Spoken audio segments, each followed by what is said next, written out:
یہ آپ کا کلپ میں نے سنا ہے شروع کا ہی، اور آپ کہہ رہے ہیں کہ خواب کی آگے تشریح یہ کر رہے ہیں کہ پہلی امتوں میں جائز تھا۔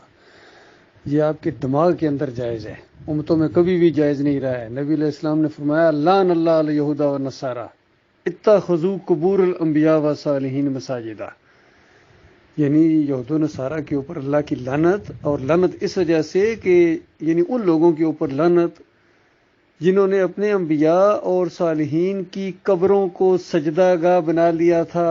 قبروں کے اندر صالحین دفن تھے اور انبیاء دفن تھے، اور ان انبیاء کو جو سجدے کرتے تھے ان کو اللہ نے کافر کہا ہے اور ان کے اوپر لعنت کی ہے۔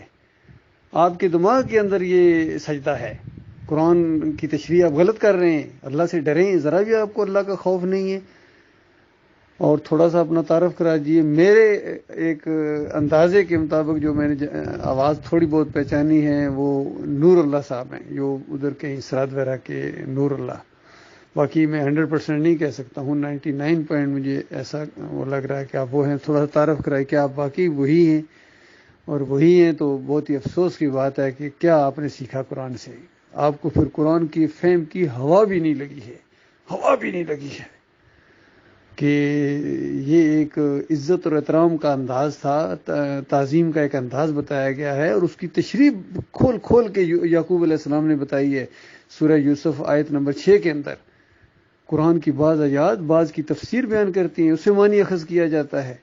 پھر امام بخاری رحمۃ اللہ علیہ جس انداز سے لائے ہیں، یہ سمجھدار لوگ جو تھے نا، یہ پہچان گئے تھے کہ بعد میں لوگ آئیں گے، ان کے اوپر شیطان وار کرے گا اس اینگل سے، اور اس طرح شرک ان کے اندر لے آئے گا۔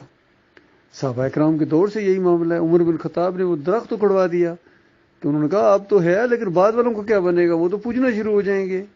ام المومنین کہتی ہیں کہ نبی علیہ السلام کی قبر اجرے میں رکھی گئی، اگر باہر کھلی چھوڑ دی جاتی لوگ پوجنا شروع کر دیتے۔ اس ڈر سے کیا ہے معاملہ۔ یہ ساری احتیاطیں کی جاتی تھیں، سمجھدار لوگ احتیاط کرتے ہیں۔ تو اسی طریقے سے امام بخاری رحمۃ اللہ علیہ نے خواب کی تعبیر کا جو باب باندھا ہے اس میں سجدے کا ذکر ہی نہیں کیا، سجدے سے آگے سے انہوں نے شروع کیا کہ اگر سجدے کو میں بیچ میں لفظ لے آیا تو یہ بعد والے اس کو سجدہ یوسف علیہ السلام کی طرف پھیر دیں گے۔ اس قدر وہ سمجھدار اور دانا آدمی تھے، تو انہوں نے اس طریقے سے تشریح کی ہے۔ اور پھر آپ سے خربوں گنا زیادہ بڑے عالم دین تھے ڈاکٹر مسعود الدین عثمانی رحمۃ اللہ، آپ سے زیادہ گرامر جانتے تھے، آپ سے زیادہ فہم و فراست تھی ان کی، اور انہوں نے شرک کے ہر دروازے کو بند کیا ہے۔ یہ ہوتا ہے عالم دین۔ عالم دین علماء کا یہ کام ہوتا ہے کہ عوام کے شکوک و شبہات کو دور کرو، یہ علماء ہوتے ہیں، یہ انبیاء کے وارث ہوتے ہیں۔ اور یہود و نصارہ کے مولویوں کو اللہ تعالیٰ نے کہا کہ بے ایمانو، تمہارا یعنی کام تو شکوک و شبہات دور کرنا تھا، تم ہی نے شک میں ڈال دیا۔ تمہارا کام تھا پہلے اس کے اوپر ایمان لانا، بے ایمانو تم پہلے اول کافر بھی اس کے بن کے پہلے انکاری منکر بن کر اٹھے ہو، تو عوام کس طرح مانے گی؟ اس طرح اللہ تعالیٰ نے سختی کا انداز کیا۔ تو آپ زبان کو تروڑ مروڑ کے یہ یوسف علیہ السلام کو سجدہ ثابت کر رہے ہیں۔ آپ کو خوف کھانا چاہیے اللہ کا۔ یہ سارا قیامت تک جتنا یہ سجدہ تعظیمی یہ لوگ مانتے رہیں گے، شرک کرتے رہیں گے، اس کا وبال جہاں ان پر پڑے گا اتنا ہی وبال آپ کے اوپر پڑے گا۔ پھر ذرا سب کا ٹوٹل لگائیے گا کہ اس کے بعد یہ کتنی گٹھڑی مضبوط ہوگی، کیسے اس کو برداشت کرو گے۔ ایسا نہ کرو، ایسا ظلم نہ کرو اپنی جان کے اوپر۔ کیا آپ کی جسم نے آپ کا قصور کیا ہے کہ اس کو آگ کے لیے تیار کر رہے ہو؟ بیوی بچوں کو اور اپنے شاگردوں کو ساتھ جہنم کی آگ کے اندر ہمیشہ کے لیے لے جاؤ گے۔ اس کا ایمان خراب ہے جو اس طرح تفسیر کرتا ہے، ایمان کی خرابی ہے۔ اللہ سے معافیاں مانگو، توبہ استغفار کرو، اللہ تعالیٰ معاف کرنے والا رب ہے۔ الا الذین تابوا واصلحوا وبینوا، یہ عالم دین اس طرح توبہ کرے، توبہ استغفار کرو کہ اس سے پہلے جو شرک یہ بیان کرتے رہے آپ کی یوسف علیہ السلام کا سجدہ ہوا، اسے توبہ کرو، سچی توبہ کرو، پھر بیان کرو لوگوں کہ شیطان کا وار ہو گیا تھا، میں نے بھی محمد حنیف کی طرح یہ معاملہ کہنا شروع کر دیا، اللہ مجھے معاف کرے اور تم بھی میرے ساتھ زیادہ سختی نہ کرو۔ سب یہ توبہ کریں، یہ محمد حنیف سب سے زیادہ توبہ کریں، پھر قاری خلیل الرحمان کرے، منور سلطان کرے، رفعت نواب کرے، یہ سارے توبہ کرو، سچی توبہ کرو، سچی توبہ کرو، ڈرامے نہ کرو، توبہ کرو، ورنہ تمہاری کھال جہنم کی آگ کے اندر ہمیشہ جلتی رہے گی۔ بدل نہ جلود غیرہ، ایک کھال کے لیے دوسری کھال، تیسری کھال، چوتھی کھال، خون اور پیپ کی وادیوں کے اندر تمہیں گھوتے دیے جائیں گے۔ ایسے سارے لوگوں کو جو بھی شرک کے اوپر مریں گے، ان کی ساری خوبیاں ختم، سارے اعمال برباد کر دیے جائیں گے۔ آپ کیا ہیں؟ انبیاء کے بارے میں فرمایا یہ بھی شرک کرتے، یہ بھی میرے علاوہ کسی اور کو سجدے کرتے، رکوع کرتے، کسی اور کو پکارے لگاتے، نہ ذرا ایک لگاتے، اس کے بدلہ حبط عنہم ما کانوا یعملون، میں ان کا سارا کیا کرایہ برباد کر دیتا۔ پھر آخری نبی کو فرمایا گیا اور بتایا سب نبی کو اس طرح میں نے، ہر ایک نبی کو میں نے اس طرح براہ راست پکارا ہے، کہا ہے لئن اشرکتا، اگر تو نے بھی شرک کیا، تو نے بھی شرک کیا۔ اس طرح کہا گیا تھا یوسف علیہ السلام کو، اس طرح کہا گیا تھا یعقوب علیہ السلام کو، اس طرح کہا گیا تھا ابراہیم علیہ السلام کو، نوح علیہ السلام کو، آدم علیہ السلام کو۔ پھر آخری نبی محمد صلی اللہ علیہ وسلم کو بھی کہا گیا لئن اشرکتا، اگر تو نے بھی شرک کیا، تو کوئی استثناء نہیں ہے یہاں، شرک اتنی بڑی لعنت ہے، شرک اتنی بڑی گالی ہے اللہ کو، اگر تو نے بھی مجھے گالی دی تو بتاؤ پیچھے رہ کیا گیا؟ جتنے بڑے منصب کے اوپر ہو سزا اتنی زیادہ سخت ہوتی ہے۔ اور پھر سورہ آل عمران میں فرمایا اس کا ترجمہ کہ کسی بشر کا یہ کام نہیں کر اللہ اس کو، یعنی ایک عام بشر کا کام نہیں ہے، کسی یعنی عام بشر انسان ہوتا ہے اس کا یہ کام نہیں ہے، تو وہ بشر جس کو اللہ کتاب دے، وہ بشر جس کو اللہ نبی بنائے اور پھر حکمت اور دانائی اس کو عطا فرمائے، یہ وہی حکمت اور دانائی ہے جو یعقوب علیہ السلام نے کہا تھا میرے بچے آپ کو تاویل الحدیث کا علم دے گا، حکمت اور دانائی عطا فرمائے گا تجھے میرا رب، تمہارا رب۔ تو اس انداز سے تو مالک فرماتے جس کو ہم نبوت دیں، جس کو ہم کتاب دیں اور اس کو حکمت اور دانائی بھی دیں، اور پھر وہ لوگوں کو کہنا شروع کر دے کہ اللہ کی بجائے تو میرے بندے بن جاؤ، یعنی اللہ کو چھوڑ کر مجھے سجدے کرو، مجھے رکوع کرو، مجھے میری پکاریں لگاؤ، میری نظروں، سارے اس میں شرک کی قسمیں واسطے وسیلے بھی آ جاتے ہیں، ایک ایک چیز آ جاتی ہے۔ تو کیا کوئی نبی اس طرح کر سکتا ہے؟ یعنی یہود و نصارہ کو بتایا گیا جو الزامات لگاتے تھے آپ کی طرح انبیاء کے اوپر، وہ بھی ایسے پچھلی شریعتوں میں وہ بھی کہتے تھے ایسا ہی ہوتا تھا، شرک خود کرتے تھے، کہتے تھے پچھلی شریعتوں میں ایسے ہی ہوتا تھا، پہلے لوگ ایسے ہی کرتے تھے، انبیاء ایسے ہی کر کے گئے ہیں۔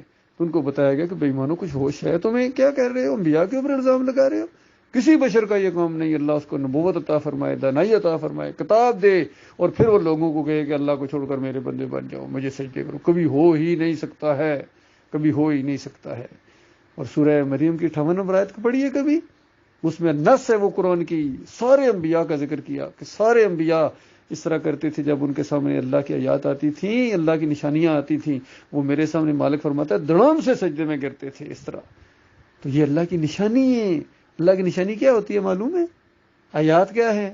ایک یہ قرآن کے اندر ہے، ایک پوری کائنات اللہ کی آیات ہے، اللہ کی نشانیاں ہیں، ایک ایک چیز پکار پکار کر کہہ رہی ہے کہ اللہ ایک ہے، وحدہ لا شریک ہے، وہ پوری کائنات کا اکیلا مالک ہے، یہ اللہ کی نشانی ہے۔ اور انسانوں کے سامنے اللہ کی نشانی جب اس انداز سے آتی ہے، زمین اور آسمان کے اوپر غور کرتے ہیں، دن اور رات کے اوپر غور کرتے ہیں، ہواؤں کی، یہ ساری اللہ کی نشانیاں، پکار اٹھتے ہیں ربنا ما خلقت ھذا باطل، میرے مالک تو نے یہ ایمان کی طرف ان کا دھیان جاتا ہے، توحید کی طرف جاتا ہے، رد شرک کی طرف جاتا ہے۔ اور جب کوئی اللہ کا وعدہ سچا ثابت ہو جائے تو یہ موقع ہوتا ہے، ایمان بڑھ جاتا ہے، ایمان بڑھ جاتا ہے۔ تو جب وہ ساری چیزیں ہو گئی، ایمان بڑھ گیا کہ مالک تیرا وعدہ سچا ہے، جو تو نے کہا تھا، وہ جو خواب دکھایا تھا جس انداز سے، وہ ساری باتیں پوری ہو گئی، حکمت و دانائی عطا فرما دی، نبوت عطا فرما دی، رحمتوں کی تکمیل کر دی، رحمتوں کی بارش کر دی، مالک تو نے، تیرا وعدہ سچا ثابت ہو گیا۔ تو سجدہ کس کے سامنے کرتے ہو؟ شکر گزاری کس کی کرتے؟ پورا خاندان 100 نمبر آیت کے اندر فرمایا فخروا لہ سجدا، لہ سجدا، لہ کی ضمیر اللہ کے لیے، اللہ کے لیے، اور سارا خاندان اللہ کے لیے سجدہ ریز ہو گیا۔ یہ ہے صحیح تشریح محد عالم دین ڈاکٹر مسعود الدین عثمانی رحمۃ اللہ علیہ کی۔ اور پھر فتویٰ لگایا کہ جن کا ایمان صحیح نہیں ہوتا ہے، اللہ کے بندوں ایک ایک حرف اور ایک ایک لہجے کے اوپر غور کرو، کہنے لگے کہ جن کا ایمان صحیح نہیں ہوتا ہے، یعنی پہلے ان کے ایمان کے اندر اصل میں شرک ہوتا ہے، بربادی ہوتی ہے، عقیدہ خراب ہوتا ہے، تب وہ اس طرح تفسیر کرتے ہیں حضرت صاحب جس طرح آپ کر رہے ہیں، جس طرح محمد حنیف نے کی۔ اس کی وجہ یہ ہے کہ ایمان کے اندر خرابی تھی، تب اس طرح اگر قرآن کی اینک پہن کے آپ تشریح کرتے، قرآن کے سارے مضمون کو، قرآن کی نص کو سامنے رکھتے ہوئے، انبیاء کی دعوت کو سامنے رکھتے ہوئے آپ اس کی تشریح کرتے، کبھی ٹھوکر نہ کھاتے۔ یہ ٹھوکر اسی وجہ سے کھائی ہے کہ قرآن کو پیچھے ہٹا کے اپنے علماء اور اپنے مولویوں اور اپنے مسلک کو سامنے رکھ کے آپ تشریح کر رہے ہیں، اس وجہ سے ٹھوکر کھائی ہے۔ یہ بہت بڑی بات آپ کر رہے ہیں، ایسی بات ہے کہ عقل حیران ہے کہ ایک انسان اس طرح بات کرے، آدم کا بچہ اس طرح بات کرے، نبی کے اوپر الزام لگائے اور پھر اللہ کے اوپر الزام لگائے کہ اللہ نے خود حکم دیا ہے، اللہ شرک کروا رہا ہے، اللہ نے انبیاء اس لیے بھیجے تھے، اور اس خاندان کے اوپر انبیاء میں سے جو بہت بڑے درجے والے انبیاء تھے ان کے اوپر آپ نے الزام لگایا ہے۔ اس کے لیے تیار ہو جاؤ، وہ جو شرک ہے اس کی سزا تو ملے گی، اس کے اوپر سزا ملے گی، لعنتیں پڑیں گی، جہاں فرشتے لعنتیں بھیج رہے ہوں گے، کہاں انبیاء لعنتیں بھیجیں گے، اور یوسف علیہ السلام اور یعقوب علیہ السلام لانتے بے ایمانو، ہمارے سے تم یہ امید رکھتے تھے؟ ہم ایسے تھے تمہارے طرح گندے، ہمارے ذہن تھے گندے، ہمارے عقیدے تھے، تم کیا سمجھتے ہو تمہاری طرح ہم بھی ایسے ہی تھے؟ ایسا کبھی نہیں ہو سکتا ہے، سوچو، غور کرو،